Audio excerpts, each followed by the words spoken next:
৩৩ বছর পর আসন্ন জাকসু নির্বাচনের ভোটদান এবং ভোট গ্রহণ প্রক্রিয়া কেমন হবে তা নিয়ে প্রশ্ন ৭০০ একরের প্রাণতুল্য শিক্ষার্থীদের।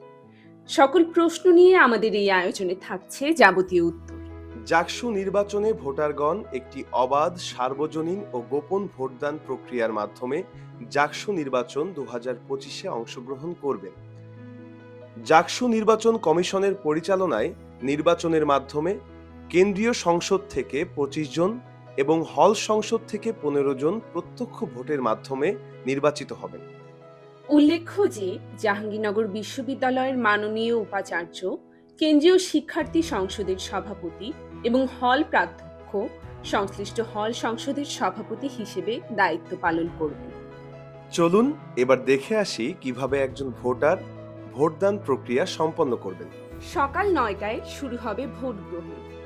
জাকসু নির্বাচনের ভোটারগণ নিজ নিজ হলে সম্পন্ন করবেন তাদের ভোটদান প্রক্রিয়া। হলের নির্ধারিত কক্ষের নির্দিষ্ট প্রবেশ পথ দিয়ে ভোট কেন্দ্রে প্রবেশ করবেন একজন ভোটার। আপনার নাম? আবু বকর সিদ্দিক রিফাত। প্লিজ আপনার আইডি কার্ডটি দিন। ভোটার হবার যোগ্যতা মনে রাখবেন, গঠনতন্ত্র অনুযায়ী বিশ্ববিদ্যালয়ের সকল নিয়মিত ও বৈধ শিক্ষার্থী বিশ্ববিদ্যালয়ের শিক্ষার্থী সংসদের ভোটার বলে গণ্য হবেন এবং নির্বাচনে অংশগ্রহণ করতে পারবেন। রাহানুম ইসলাম 1071।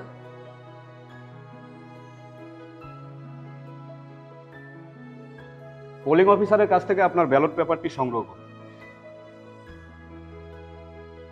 এখানে আপনার স্বাক্ষর দিন।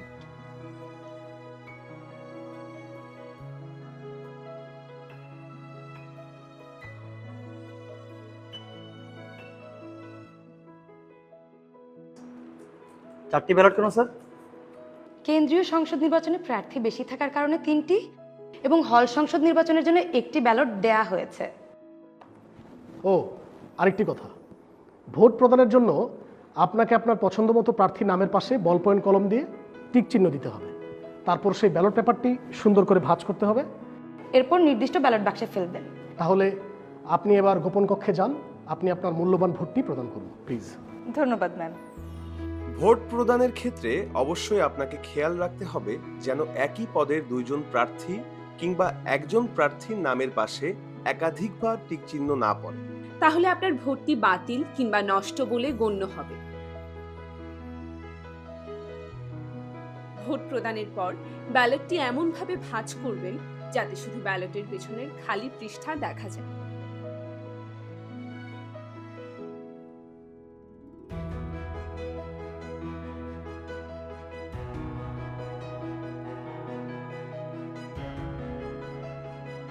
ব্যালটগুলি নির্দিষ্ট বাক্সে ফেলবার পর আপনাকে একটি একমুখী রাস্তা দিয়ে বেরিয়ে আসতে হবে। কোনোভাবেই আপনি প্রবেশমুখী রাস্তা দিয়ে বের হতে পারবেন না। দৃষ্টিহীন শিক্ষার্থীদের জন্য রয়েছে বিশেষ ব্যবস্থা। তারা তাদের বিশ্বস্ত বন্ধুর সহায়তায় ভোটদান প্রক্রিয়া সম্পন্ন করতে পারবেন।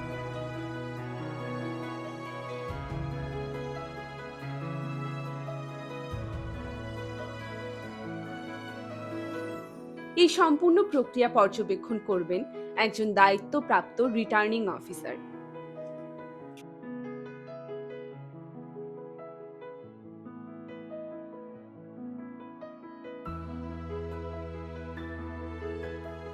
ভোটারের জন্য সতর্কতা। ভোট কেন্দ্রে প্রবেশের জন্য অবশ্যই আপনার পরিচয়পত্রটি সাথে বহন করবেন। ভোট কেন্দ্রে আপনি কোনো ধরনের ইলেকট্রনিক ডিভাইস বহন করতে পারবেন না।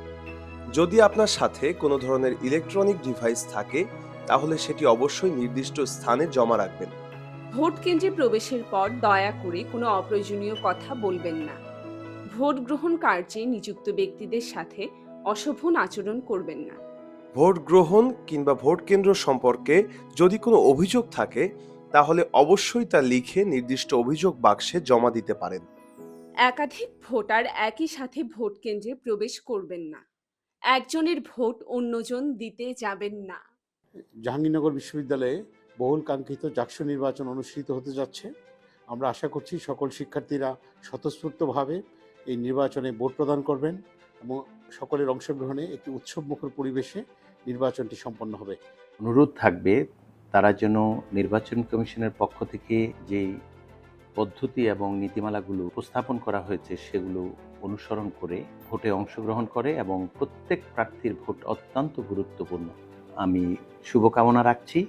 আশা করি জাহাঙ্গীরনগর বিশ্ববিদ্যালয়ে স্বপ্নের বিশ্ববিদ্যালয় হিসেবে গড়বার যে অঙ্গীকার এই প্রশাসনের রয়েছে, জাকসু যদি তার সাথে সম্পৃক্ত হয় আমরা এই লক্ষ্যে পৌঁছাবো।